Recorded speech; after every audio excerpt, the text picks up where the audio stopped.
Morning everybody. Well, I thought I'd kick off this new plan to post more on YouTube and TikTok with something that some of you will be familiar with, or probably a lot of you will be familiar with, which is the Hag Stone. So a lot of you will be familiar with the Hag Stone, but perhaps won't have ever seen it being used in its traditional setting, which is of course to protect these guys. Hello mate. It's a bit muddy.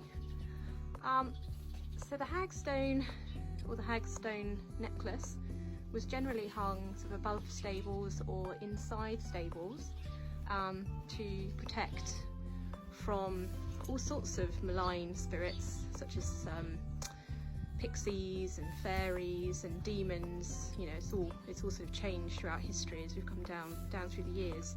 But in general, it's to protect one of our most important animals, which is the horse. Obviously very important for both work-related things, so pulling traps, pulling carts, pulling ploughs, but also riding horses and being companions. Obviously not a riding pony, he's a companion pony. But the other thing about the Hag Stone, of course, is that it's believed that if you look through the Hag Stone, you'd be able to see into the other worlds.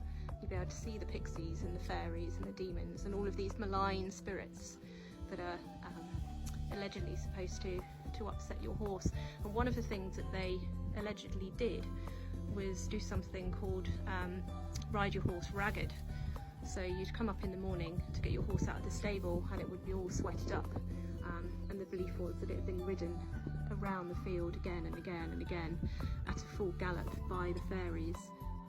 It's worth noting also that they were tied between trees, so you'd have one hagstone thread or hagstone necklace, as they're sometimes called, joining two trees together, and in this sense it was used as sort of like a wassailing ritual to increase the prosperity of the tree.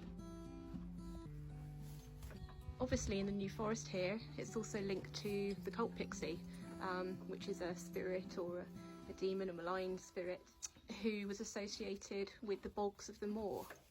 And the belief of the cult pixie is that as New Forest ponies or riders would be going across the forest, in particular travellers, you know, people who were not native to the New Forest, they would be drawn into the bog to their demise.